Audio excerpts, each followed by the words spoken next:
Now, would you like the incentive first before we continue? Yeah, sure. There was apparently a Team Bandicoot or Team Cortex incentive, right?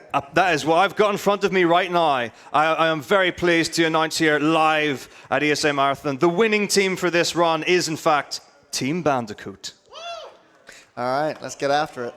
So, first things first, before I start this run, I'd just like to say that this is the Xbox version of this game. There are many differences, but the Xbox version has the fastest loads, which is going to be very nice for us. But besides that, Team Bandicoot, CNK any percent, here we go. I've been told to hit the button moderately hard, so here we go. 3, 2, 1, go.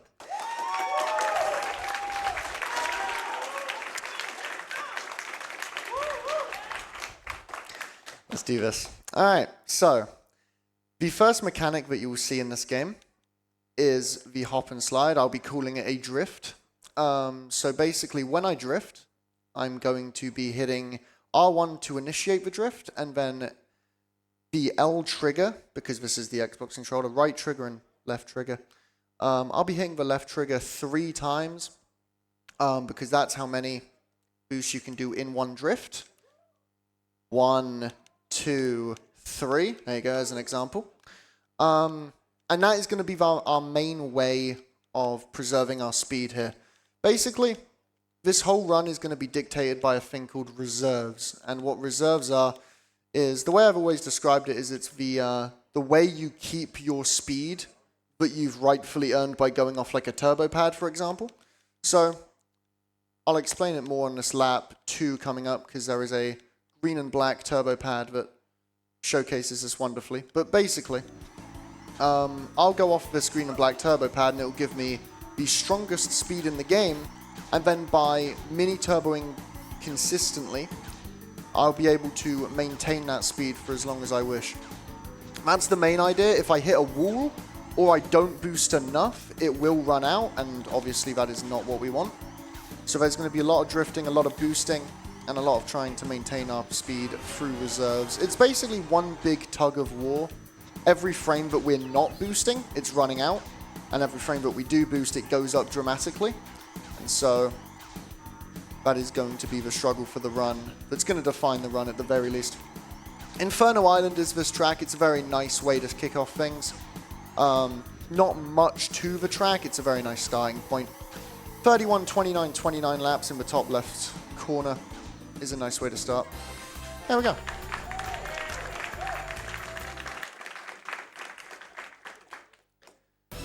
Alrighty. One thing I should notice, or should mention, excuse me, is you notice I'm playing as Coco. Obviously, if the Team Cortex incentive did win, I'd be playing as Engine right now. But basically, the turning characters in this game are the best characters in the game. When you go off a turbo pad in this game, you would think that the speed character's stat would be very, very useful to have a higher base speed. However, when you go off a turbo pad in this game, every character has the exact same speed, which means that turning characters get like a huge buff basically because of that, and speed characters obviously get a huge nerf.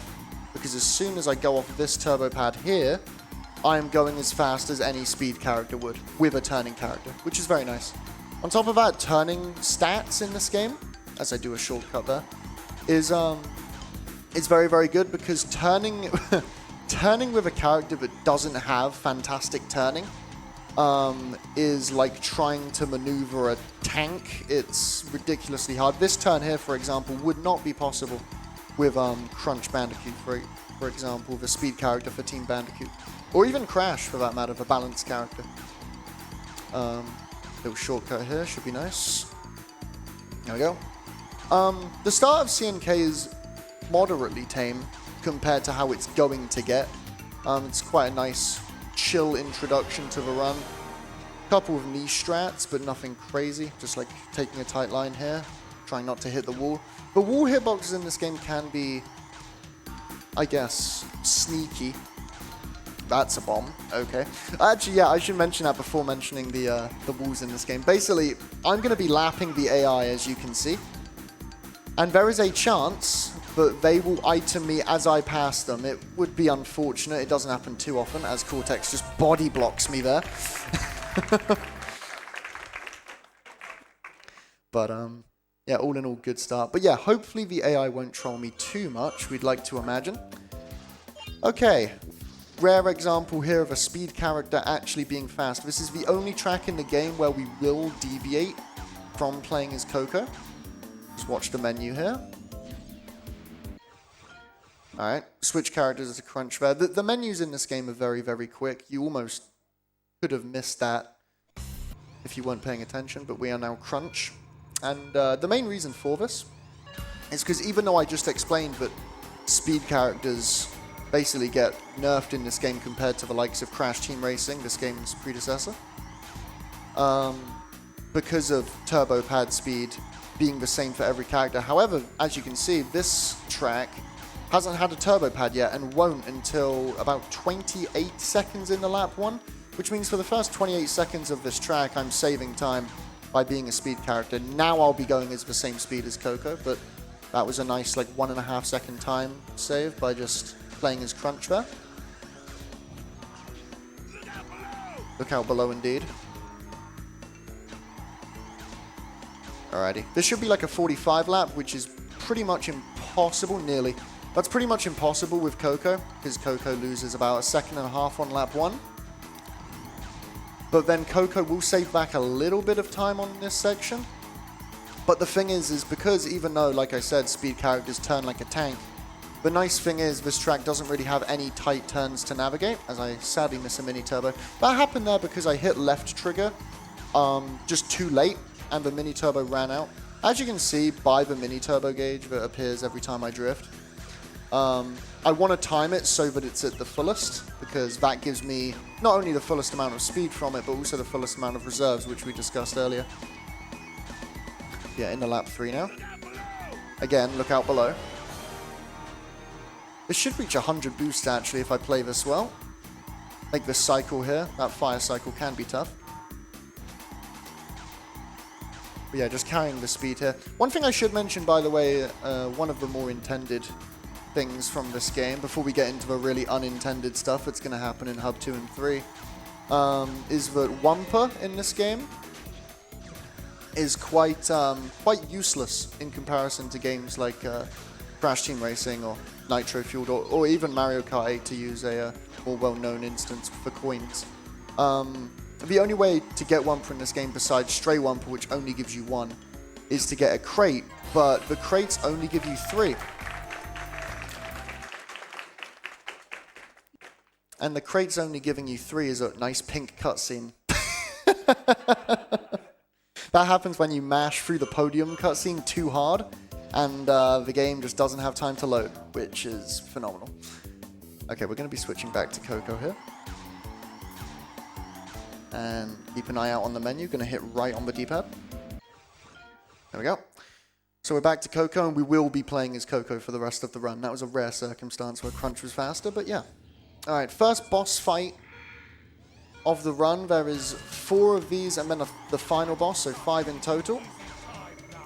And there is not much difference here. The only difference, that would have been nice, I'll explain that in a sec.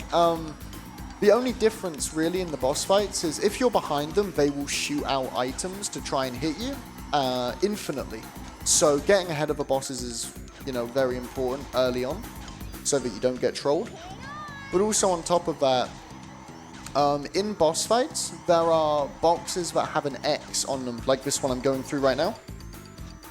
And what these do is it gives you 3 of any item that you get.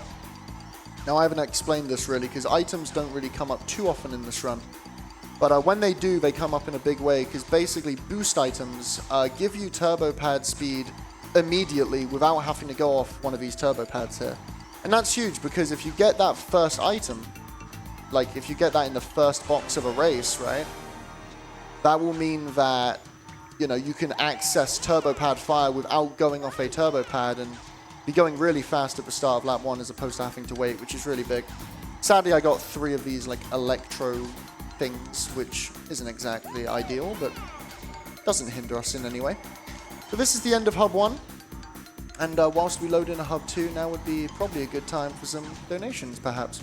Yes, we've got loads of those coming up. So, one really quick thing. We have a dream here at ESA, and that dream is Zelda cosplay coming up in the Wind Waker run in about an hour's time. Please put all the donation incentives towards that. We've got $15 from Alksedjuf, and that goes towards Team Cortex. Bad luck, better luck next time. We've got $20 from Kolatch. It says, wait a minute, this isn't ETD Hundo Hypno Weird. That was also towards Team Cortex. Bad luck, better luck next time. We've got $10 from Frostifero. Well, Amnesia already got my ETD fix, so quick. Sonic R, after you get CNK World Record, question mark. Living in the City, question mark. Joke Sam, good luck on the run, Hypno Love. And that was also for Team Cortex. Bad luck, better luck next time. We have tons more, just like keep letting me know and we'll just bring it in tonight.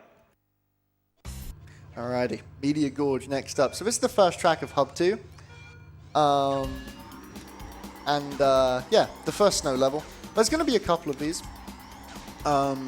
next up as well, but this one's the main snow level in the game. If you're familiar with CTR's Blizzard Bluff, this may look a bit similar, but there is this strat here that is worth mentioning. Basically, you need to hop off this little mound, and then you can hop through the off-road quicker while maintaining the speed that you would have on the road. The reason for that is because the moment you go into the off-road in this game, you slow down, but if you jump into it, then that effect gets delayed, which is huge, because by continuously hopping, you can continue to avoid the effect. I kind of just went into the off-road there, you may have seen that. Alright, here we go. Here's another example of it. I'm going to hop off the on-road into the off-road, and it barely slows me down. Same again here. Very nice. Ideally, I want 33 laps here. I have had a 32 before. It would be insane to get that in a marathon. As I say that, I hit a wall. That's a 33. Yeah, not bad. Not bad. You may have mentioned, noticed actually the boost counter in the middle of our screen here. That is basically the game's way of referencing that reserves are a real thing, and reserves, obviously, as before mentioned, help keep your speed. Oh, I kind of got a drop jump there. That didn't help.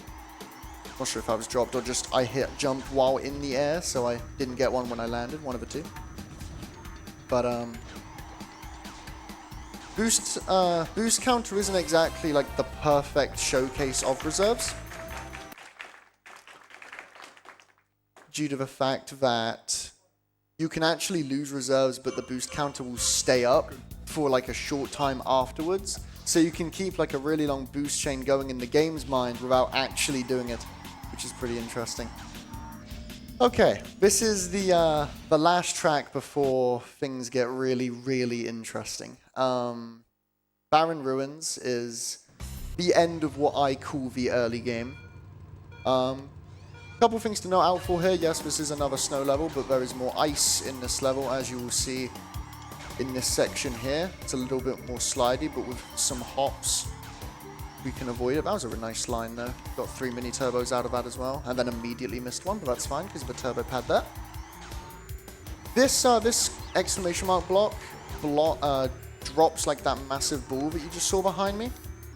That's unfortunate. Basically, just some on-the-road scenery there on that ramp. That's unfortunate, but it's all good. That ball, if you are too fast, which is it's very rare because the AI also have to be really, really slow. But basically, if you're too fast, going into lap 3, you can be really close to the AI, and they can hit the exclamation mark box, and it can really mess you up.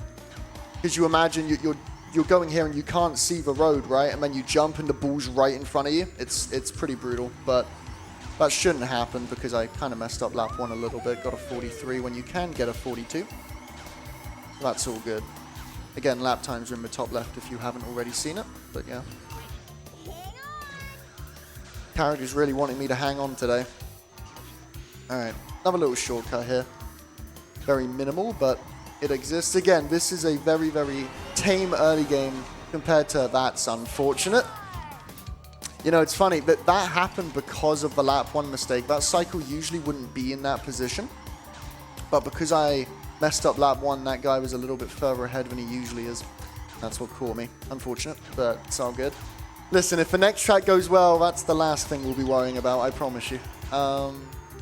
The next track, actually, I'll start talking about it now because I'm going to be concentrating, and I'm probably gonna shut up for that portion because it's gonna decide a lot of things in this run going forward. But basically, the next track is deep sea driving, and deep sea driving has a, to put it lightly, messed up finish line,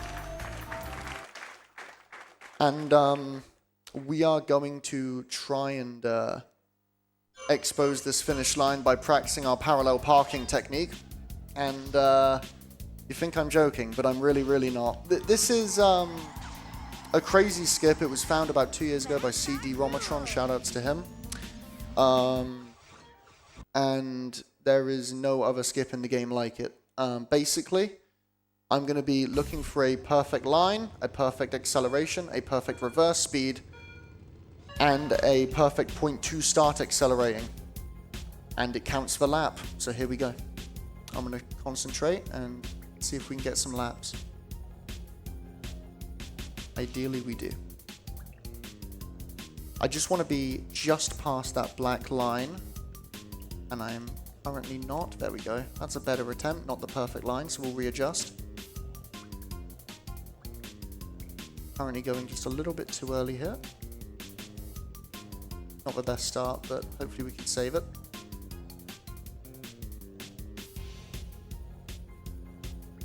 Come on. Come on. Any day now. There it is.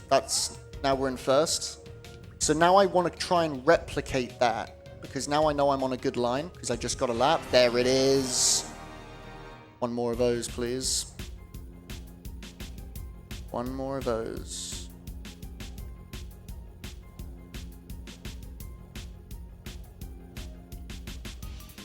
Come on. So the AI here, it's worth mentioning, because of the lap time, like you cross the line so quickly, it doesn't actually have time to change the position tracker. So if the AI go around again, by the time I have finished, I'll actually get second, even though I've done 3 laps and they've only done 2, because the position tracker won't change. Okay. Come on. Gotta give it to me. We'll adjust our line because that was failing us. There it is. That was the correct decision to adjust the line, evidently. You think it's over, by the way. It's not. The boss of this world is also on that track. So we're going again. We're going again. You thought it was over. No, no, no. You can imagine this is the main reset point in Crash Nitro Kart runs. It's really the only reset point in Crash Nitro Kart runs. There are some crazy skips coming up, but nothing as volatile as this. In fact, the track after this is another crazy track that has some very flashy skips, but here we go. Let's go again.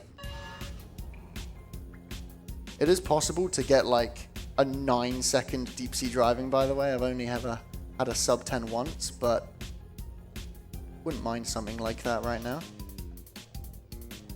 Here we go.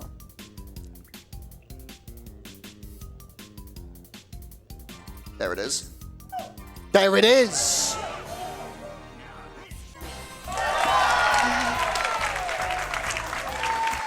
Oh my god.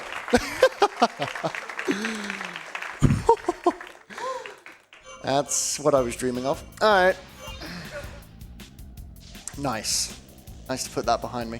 Well, that made up for the trophy visit, didn't it? Goodness. Right, okay. Straight out of that skip into Out of Time. Out of Time is my personal favorite track in the game to kick off Hub 3.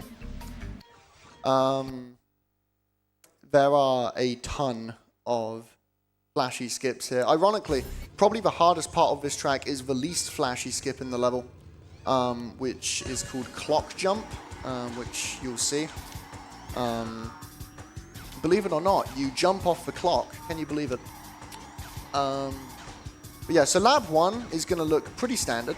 You know, we're going to drive it fairly normally.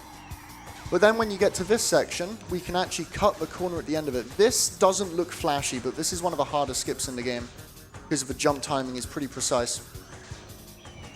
Nice.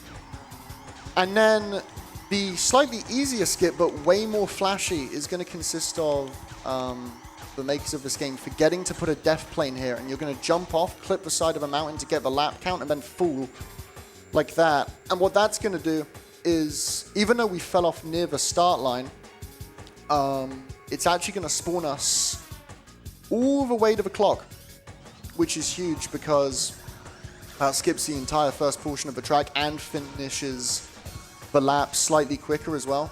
Both skips save about, 10 seconds every time you do them, compared to failing them. So this track is like, you think you're out of the woods when you are out of deep sea driving, and then this track exists. Final lap here. 35 AET is a really, really nice lap too. Would like to replicate that on lap 3 here. See what we can do. AI can actually get in the way. My own teammate, Crash, is currently behind me, but he is not in the way because we were fast enough on the first 2 laps. Okay, so far, this has been fine. I was unlucky to clip that there and lose my reserves, but we're still fine. This is still enough speed, even if it's not turbo pad speed, this is still enough speed to make this jump here and finish the race in style. There you go.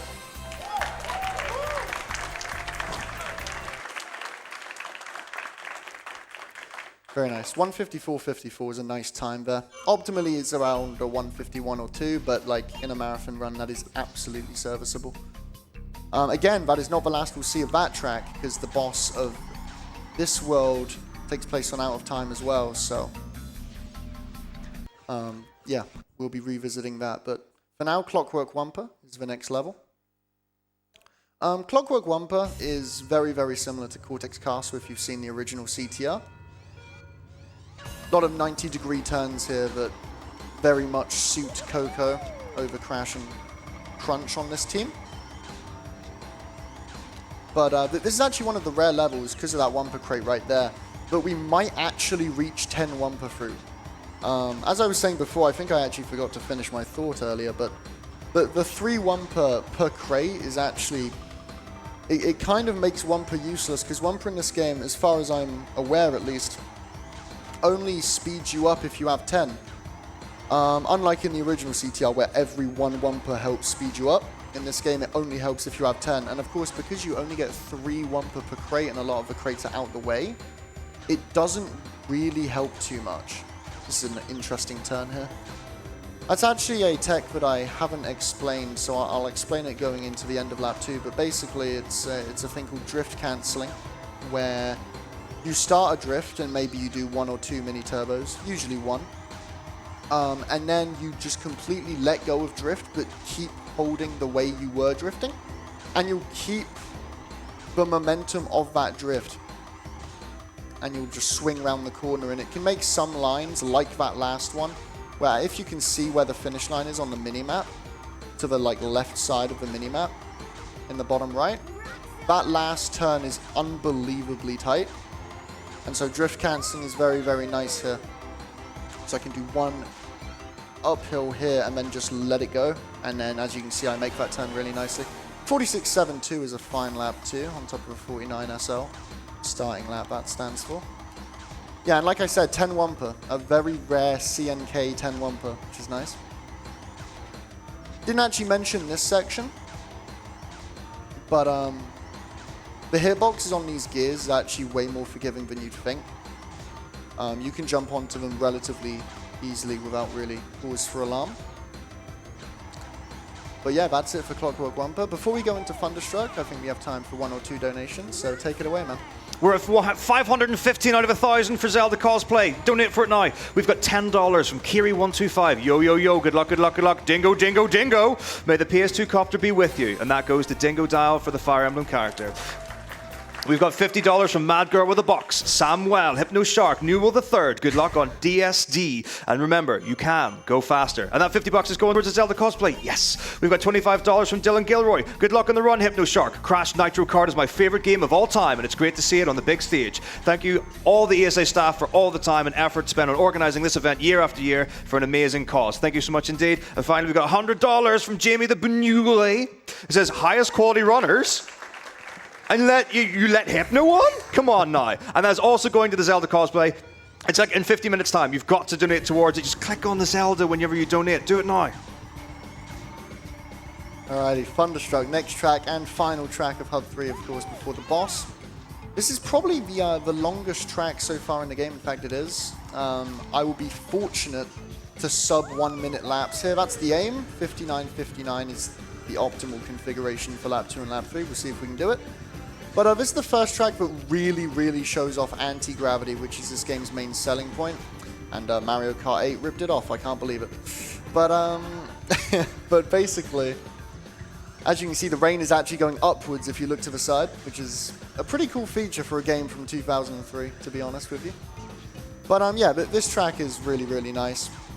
One of the tracks where you can actually really stack boosts in a quite satisfying way. We should be able to get up to, if I play this well, about 170 boosts by the end of this, which would be very nice. Those exclamation mark, or that exclamation mark box back there, sets off those two hammer guys, so I was lucky to avoid that. But if you're fast enough, you should avoid them no matter what. That's the idea, at least. Up to 60 boosts here into the anti-gravity section. But yeah, these it's worth mentioning also that the spiky like cycles, I guess, on the anti-gravity sections are pretty avoidable. That being said, now that I've said that, I'm probably going to hit one. But the hitbox is pretty forgiving, and you can take nice lines whilst completely not going near them, as you can see. The turbo pads that like... The game put the turbo pads in front of the spiky cycles to make you want to take the risk, but if you keep reserves well by just mini turboing over and over and over, you shouldn't need to go over there, because you should have kept turbo pad 5 from the very beginning of the level. Let's see if that's a 59 lap. It's going to be close. Oof. Close to optimal. Yeah, not bad. I think that happened because I didn't get the optimal line here. That's a bit better. This might be a 59 if I can play the rest of this well. But yeah, like I said, just avoiding these cycles. Again, I'm going to use this Electro Ball because this is lap 3 and I won't have to face the consequences of laying that there because the race will be done. I may as well try and farm a boost item at this point. But yeah, this track is, at least so far, the longest track in the game, I believe. There will be longer tracks, but this is a nice, relatively peaceful track until out of time again when we face Norm, which will be the third boss fight of the game. Yeah, this might be a 59 lap, you know. This has gone pretty well, this lap 3. I'm going to use this shield just in case the hammer guy wants to do something. 59? Yeah, it's easy. Nice. Nice. Good stuff all around. Alright. Should be mentioning, really, I've been skipping all the cutscenes, but if you are interested in the story of this game, a funny green alien man kidnapped us, and now we've got to save Earth by beating him in a race, and the way we do that is by, of course, getting the 3 trophies from each world and getting the key by beating the bosses. We will be facing Velo as the final boss. Velo is the before-mentioned funny green alien man. But, yeah, okay, so out of time again here. This does actually take a slight change. There is definitely something worth mentioning compared to the trophy visit here, and that is this Xbox here. And, yeah, I get 3 boosts, which is optimal. And that means that I might be able to take some tight lines here if I'm able to get this shortcut. Nice. I can use the boost item here and go across the sand, and I won't have to worry about losing reserves like I normally would do because I use the boost item. And what this means is actually, more so than just saving time, there's a cycle with the boss Norm where doing this shortcut on lap 3, you'll spawn right in front in front of him, and he will use his shield power-up, like his bubble power-up, whatever you want to call it, which traps you similar to a TNT and forces you to jump to get it away from you. But if you're fast enough, you actually won't have to deal with that at all, because you'll be just far enough ahead of him to where he won't troll you. And that boost item on lap 1 may just be the difference. Keep an eye on the minimap here. The green dot is norm, and look where I'm going to be spawned. It's going to be close. The minimap can be a bit wrong at times. No, I got him. I got it. He didn't shield me, which is really, really nice. And that was because of the boost item on lap 1, really. Let's see if we can get this jump again. Awesome. Did not fail that jump this run, which is really, really nice, because that is one of the hardest shortcuts in the game. Feels good. And then ending with this flashiness here. That's a 150. That might be one of the best norms I've ever done. Genuinely. That's really good. Nice. Yeah, the 3 boost items certainly helped there. Yeah, honestly, I mean, man, if it wasn't for the first deep sea driving visit, taking about 150, this would probably be very, very good pace. But either way, into the last hub world of the game. In fairness, the Nash boss fight, where I got a 24-second DSD, definitely made up for that, so it's all good. If you played CTR, Crash Team Racing, you will kind of perhaps recognize some of the themes of this track, Assembly Lane. A mix of Tiny Arena and Engine Labs from the original CTR. The mud section is very akin to Tiny Arena, and the mid section is very, very similar to Engine Labs. Even has corners positioned in the same way as the original CTR does with Engine Labs. I'm going to avoid that cycle. This hasn't been the best reserve management of my life, but unfortunate, but I should be able to live. That's fine. I'd rather that happen to me on lap 1, because on lap 1 I haven't gone off a turbo pad yet, and this is the only turbo pad in the level coming up right here, and it's right at the end. So this track can be sneaky hard, because whilst you shouldn't mess it up, because there's only 1 turbo pad in the entire level, it can be quite scary, because if I hit a wall, for instance, right now, I would not only obviously lose my speed, but then I wouldn't be able to get my speed back until the very end of this lap, which would lose a lot, usually about 5-6 seconds, depending on where you lose it, of course. So shortcuts here quite nice, but yeah, all in all, this track is just about not hitting any walls and trying to maintain your reserves, which can be quite hard because you're sometimes forced to take some suboptimal lines on that conveyor belt section due to the cycles being in your way. But besides that, that is a good lap too. Should be like some kind of 43, 42 lap, maybe. Probably a 43 though, which is absolutely fine. Going into the last lap here, another lap like that would absolutely suffice. Might be a 42, close. Yeah, nice lap. Into the final lap we go. I am actually going to farm items here for a boost item, because if I get a boost item, I could perhaps play a little bit risky, knowing that if I do hit a wall, I can use the boost item to save me. Took an unoptimal line there, so just going to go wide and take my medicine, try not to force myself to make that turn, when it probably was never going to happen. But yeah, nice assembly lane. It's kind of how you want this track to go. You kind of don't really want this track to be like anything insane. Just need it to not mess up, and that's what that was. We'll take it. Alright, next track, and this is the boss track of the 4th world. So you will be seeing this track twice when we face Geary, which is the 4th boss. But Android Alley, again, this is a really cool anti-gravity section in the hub world, which is very nice. But yeah, Android Alley. The main gimmick of this track is that there is a train which will go down the start of the road. You can see the pink lines are where the train is going to go. And so the train is on a consistent cycle, so we can just avoid it. It's going to be right round here. I'm going to go up the wall and avoid it like that. I'm going to be keeping a mental note of like if I make any mistakes, because it will affect where that train will be. That's unfortunate, hitting that wall there. But we immediately get turbo pad fire, and we should be able to keep this for a long time, hopefully. Due to the 3 mini turbos there and here, another 2 here, and then another turbo ramp. So my reserves now are really, really good.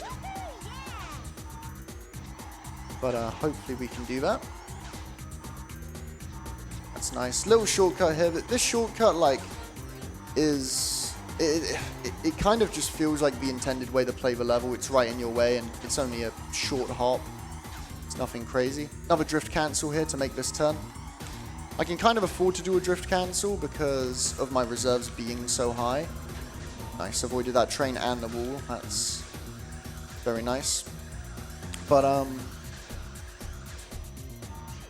yeah, that train cycle can be a nuisance there just because that path is so narrow. But now we're up to 50 boosts, and our reserves are great. But again, as I said, the drift cancel at the end of the level is something that you can really only afford to go for if your reserves are really high. But they really should be due to the amount of turbo pads and also this section where you can get 3 mini turbos in a row and then jump and then get another like 3 here. Like, your reserves should be through the roof, which means that we're not really in any danger of losing reserves, so losing our speed.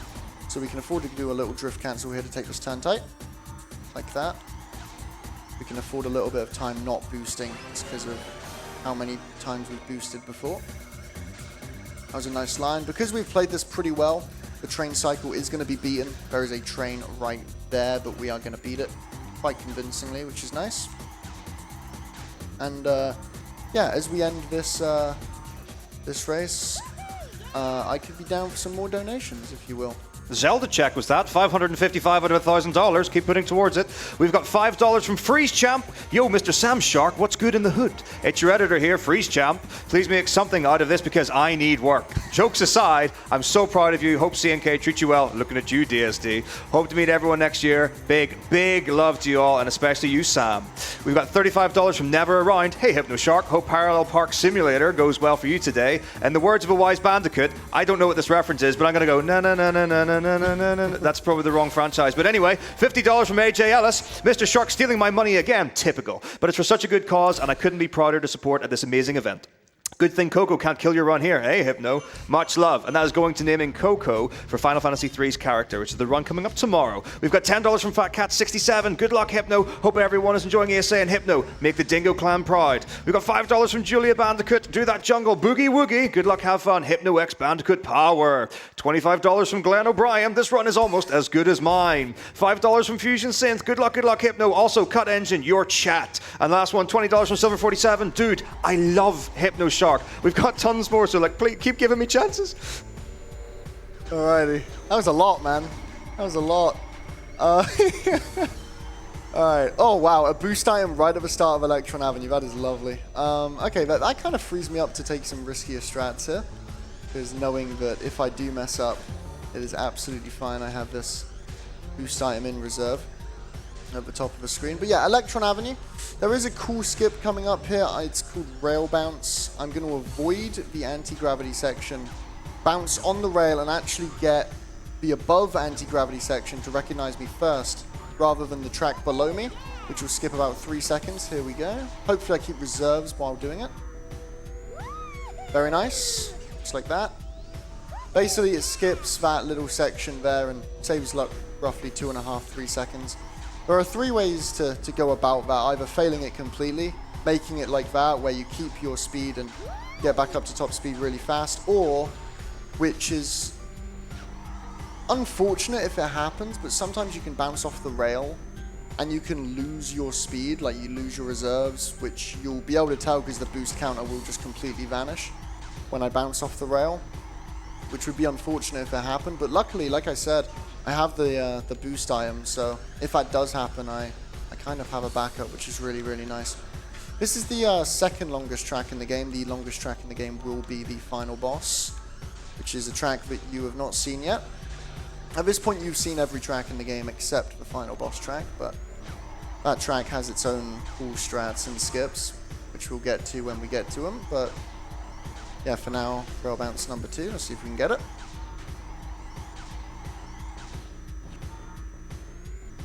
Very nice, and I kept my speed. You can tell because the boosts counter stayed there. I'm now at 56. It's very nice. This turn here, actually, I should really bring this tech up that I just did. U-turning is a thing that is used in many speed games, but many racing speed games, I should say. But CNK, it's got a very, very niche use.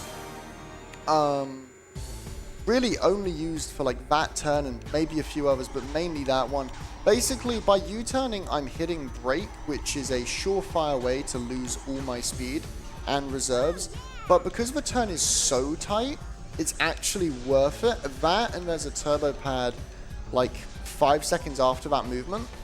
So it's actually worth it. It's a rare circumstance in this game where sacrificing your reserves and speed is actually worth it. I'll point it out again when it does happen, because I kind of mentioned it a bit late, but I'll point it out. It's a little bit after rail bounce it. Again, I actually haven't had to use the boost item yet. I may have just jinxed it, of course, but we'll see. Okay, 3 out of 3 without losing reserves. That's really nice. May as well use it.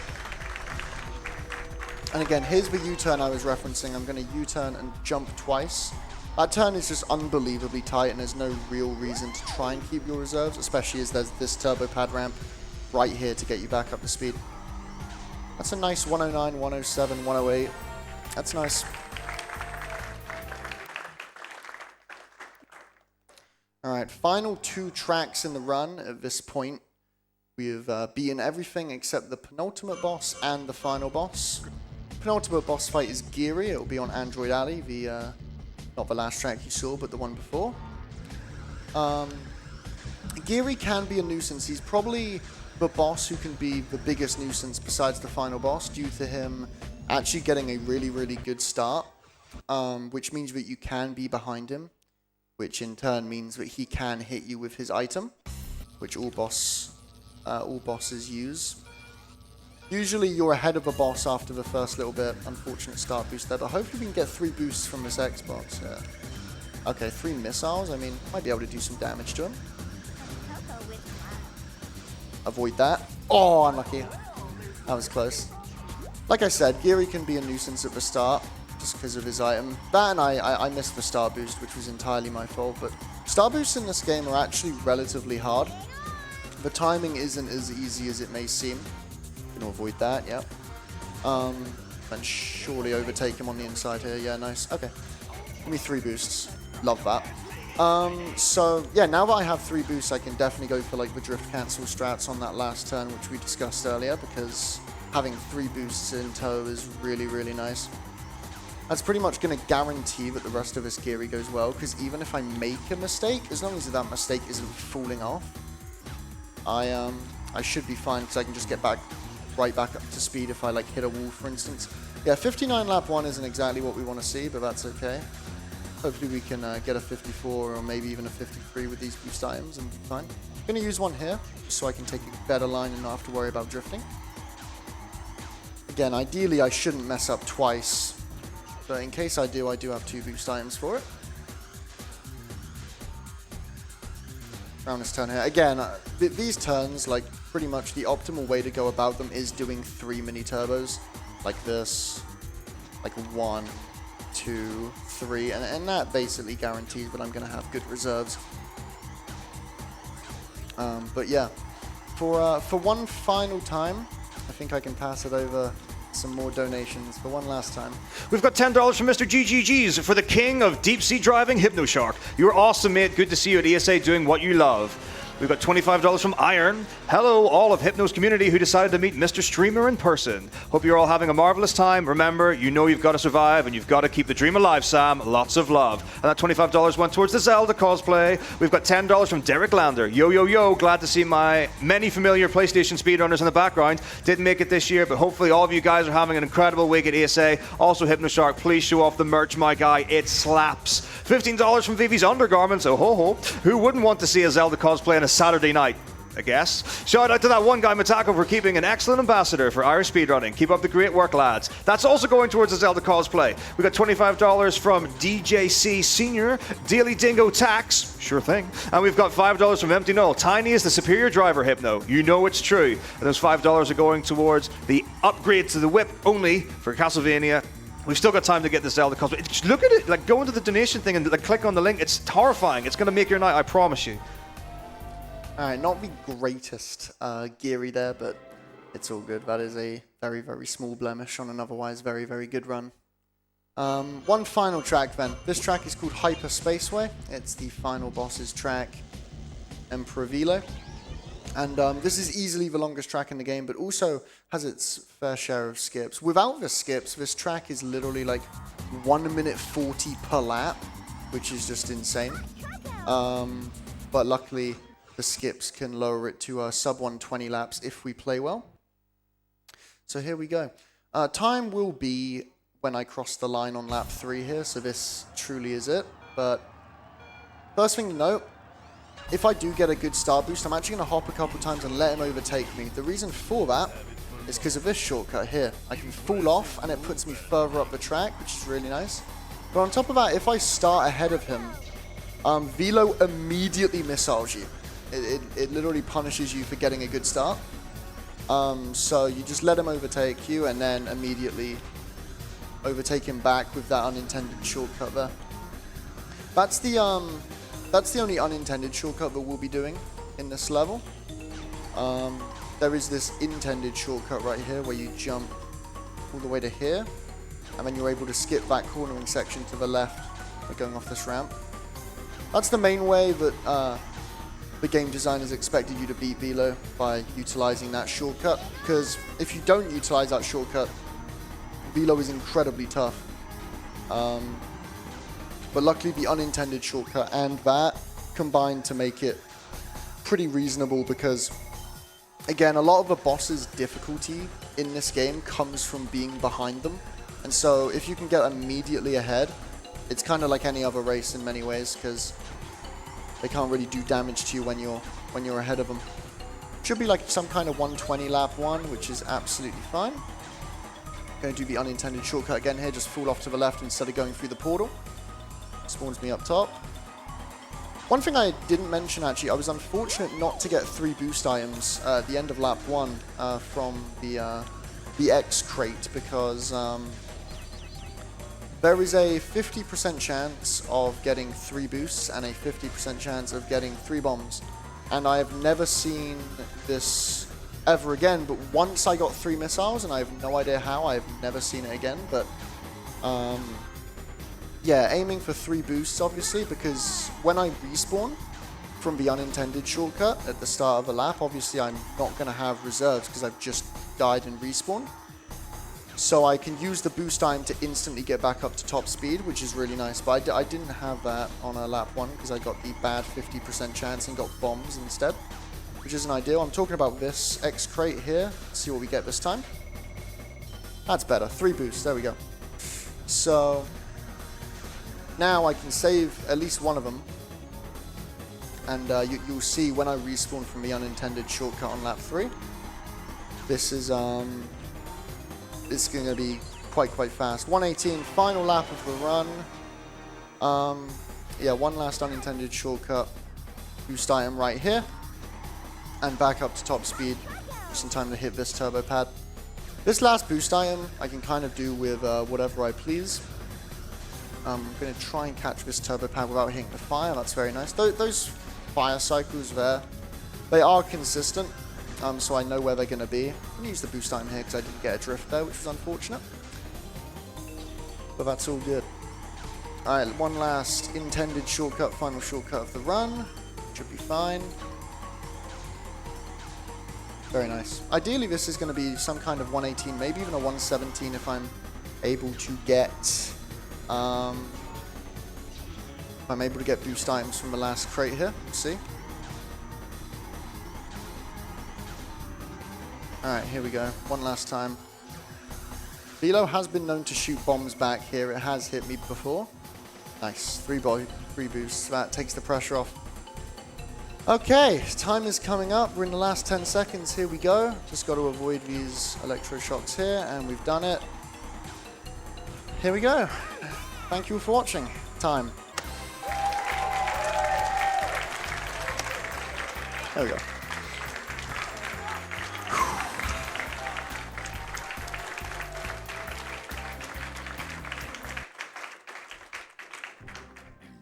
Very nice. Very nice. Thank you all for watching. There were a ton of people. I can actually see the chat.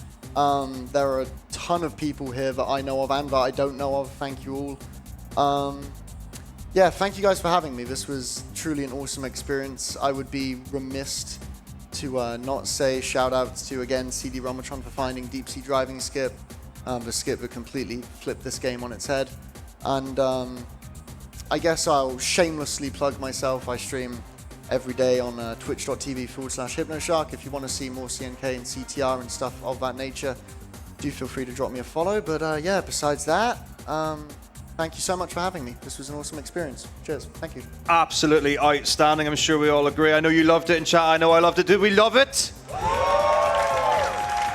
Yes, we did. What a phenomenal run by Hypnoshark on Crash Nitro Kart. But don't go anywhere, because we've got Evian coming up next with Dead Cells. It's going to be an amazing time. We're kicking into high gear, going into the Sunday of ESA. We will see you very soon.